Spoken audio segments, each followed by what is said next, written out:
ఎప్పటి నుంచి 3వ విడత హరితహారం ప్రారంభించబోతున్నారు. జూలై 12 నుంచి 3వ విడత హరితహారం ప్రారంభించబోతున్నారు.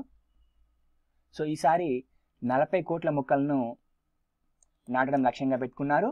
ఈ పథకాన్ని సీఎం కేసీఆర్ గారు 2015 జూలైలో ప్రారంభించారు. దీన్ని ఎక్కడ ప్రారంభించారంటే అప్పుడు చిలుకూరు బాలాజీ టెంపుల్ వద్ద దీన్ని ప్రారంభించారు. ఈ పథకం యొక్క ఉద్దేశం ఏంటంటే మొక్కలను 24% నుంచి 33% పెంచడం అని చెప్పేసి గుర్తుంచుకోండి. నెక్స్ట్, ఇటీవల తెలంగాణలో ఆధార్ను దేనికి అనుసంధానం చేశారు? ఉపాధి హామీ పథకానికి. దీని గడువును డిసెంబర్ 30 వరకు ఇచ్చారనమాట. ఏంటంటే ఉపాధి హామీ కూలీలు ఉంటారు కదా, వారికి చెల్లింపులు చేస్తారు కదా, ఆ చెల్లింపులకు గాను ఈ ఆధార్ కార్డును తప్పనిసరిగా చేశారన్నమాట. సో ఒకవేళ చేసుకున్న వారు ఉంటే డిసెంబర్ 31 వరకు, ఈ 2017 డిసెంబర్ 31 వరకు ఛాన్స్ ఇచ్చారు. మలబార్ 2017 అనే పేరుతో సైనిక విన్యాసాలు ఏ దేశాలు కలిసి చేస్తున్నాయి? సో ఏ దేశాలు కలిసి చేస్తున్నాయంటే Bharat, America, Japan. Bharat, America, Japan ఈ 3 దేశాలు కలిసి మలబార్ 2017 అనే పేరుతో సైనిక విన్యాసాలు చేస్తున్నాయి. ఎక్కడ చేస్తున్నాయి అంటే బంగాళాఖాతంలో చేస్తున్నాయి. 1992 నుంచి ఏటా హిందూ మహాసముద్రంలో మనం అమెరికాతో కలిసి ఈ మలబార్ అనే పేరుతో మనం సైనిక విన్యాసాలు చేస్తున్నాం. సో ఏంటంటే 2007 నుంచి మనం జపాన్తో చేస్తున్నాం అనమాట. 1992 నుంచి మాత్రం అమెరికాతో కలిసి చేస్తున్నాం. ప్రతి ఏటా చేస్తాం. మలబార్ అనే పేరుతో మాత్రమే చేస్తాం. ఇది ఎక్కడ చేస్తున్నాం అంటే ప్రతి ఏటా హిందూ మహాసముద్రంలో చేస్తున్నాం. ఈసారి మాత్రం 3 దేశాలు కలిసి బంగాళాఖాతంలో చేస్తున్నాయి. ప్రపంచ జనాభా దినోత్సవం ఎప్పుడు? జూలై 11. మన దేశంలో 1831లో జనాభాను సేకరించారు. అప్పటి బ్రిటిష్ వారి కాలంలో. లాస్ట్ సారిగా 1931లో బ్రిటిష్ వారి కాలంలో సేకరించారనమాట. సో ఈ 1931 జనాభా ఎంత అంటే 35.28 కోట్లు. 1979లో బీసీ మండల్ కమిషన్ ఏర్పడింది. 1980లో తన నివేదికను సమర్పించింది.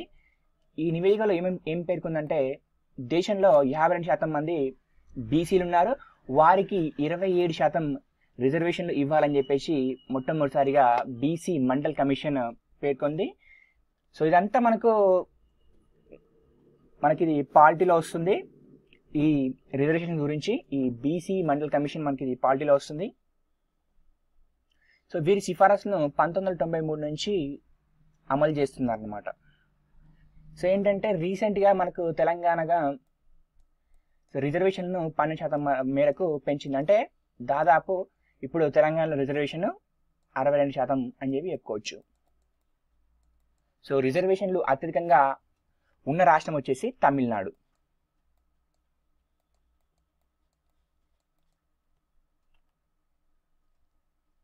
జపాన్లో పురుషులకు మాత్రమే ప్రవేశం కలిగిన దీపం ఏది?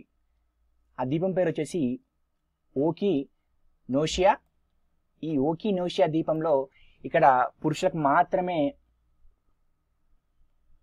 ప్రవేశం కల్పిస్తారు. ఏంటంటే ఇక్కడ వీరికి ప్రవేశానికి ఒక బోర్డు ఉంటుంది అనమాట. ఆ బోర్డు ప్రతి ఏటా ఒక 200 మంది పురుషులకు మాత్రమే విజిటింగ్ వీసాను ఇవ్వడం జరుగుతుంది.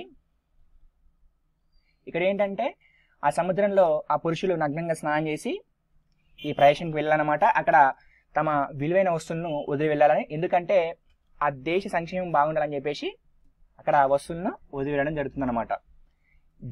ఈ ప్రాంతాన్ని ప్రస్తుతం యునెస్కో ప్రపంచ వారసత్వ హోదా కల్పించిందన్నమాట. దీంతో కలిపి ప్రస్తుతానికి యునెస్కో గుర్తించిన ప్రాంతాలు ఏంటంటే 1000 ప్రాంతాలు ఉన్నాయి. లూనార్ ప్యాలెస్ ప్రయోగాన్ని ఏ దేశం చేపట్టింది? చైనా చేపట్టింది. ఏంటంటే కొంతమంది విద్యార్థులను తీసుకెళ్ళి ఏంటంటే ఈ ఒక బీజింగ్లో ఏర్పాటు చేశారనమాట. గ్రహంపై ఉండే వాతావరణాన్ని క్రియేట్ చేసి దాంట్లో ఆ విద్యార్థులను 200 రోజులను ఉంచుతారనమాట. ఇక్కడ ఈ ప్రయోగం సక్సెస్ అయితే చంద్రగ్రహం పైకి ఆ విద్యార్థులను పంపుతారనమాట. సో మనకు ఆ ప్రయోగం పేరు మనకి ఇంపార్టెంట్ ఏంటంటే లూనార్ ప్యాలెస్. చైనా లక్ష్యం ఏంటంటే చంద్రునిపై అత్యధిక రోజులు జీవించిన దేశంగా నిలవాలని చెప్పేసి చైనా ఆకాంక్షిస్తుంది. చూడాలి ఏమవుతుందో.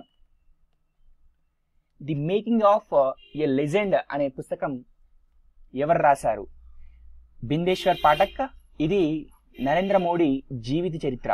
అంటే తన బాల్యం నుంచి పిఎం వరకు తన జీవితం ఎలా కొనసాగిందని చెప్పేసి ఈ పుస్తకంలో వివరించడం జరిగింది. ఈ పుస్తక రచయిత మనకి ఇంపార్టెంట్ బిందేశ్వర్ పాఠక్. పుస్తకం పేరు వచ్చేసి the making of a legend అని చెప్పేసి గుర్తుంచుకోండి. ది ఎపిక్ యాప్ దేనికి సంబంధించింది? ది ఎపిక్ యాప్ దీన్ని లండన్ శాస్త్రవేత్తలు అభివృద్ధి చేశారు. ఏంటంటే ఇప్పుడు మనకు మధుమేహ వ్యాధిగ్రస్తులు ఏంటంటే తమ షుగర్ లెవెల్స్ని టెస్ట్ చేసుకోవడానికి ఆ స్టెప్ మీద రక్తాన్ని చిందించాల్సి వస్తుంది అనమాట. సో అలా కాకుండా ఒక యాప్ అన్నమాట వారి కోసం. ఏంటంటే స్మార్ట్ ఫోన్లలో ది ఎపిక్ యాప్ ఇన్స్టాల్ చేసుకొని ఆ కెమెరా ముందు తమ వేలిని ఉంచితే చాలన్నమాట. అక్కడ వాళ్ళకు షుగర్ లెవెల్స్ అనేది ఎంత అని చెప్పేసి తెలియజేస్తుంది. యాప్ పేరు మనకి ఇంపార్టెంట్ ది ఎపిక్ యాప్. ఎవరు అభివృద్ధి చేశారంటే లండన్ శాస్త్రవేత్తలు అని చెప్పేసి చెప్పుకోవచ్చు.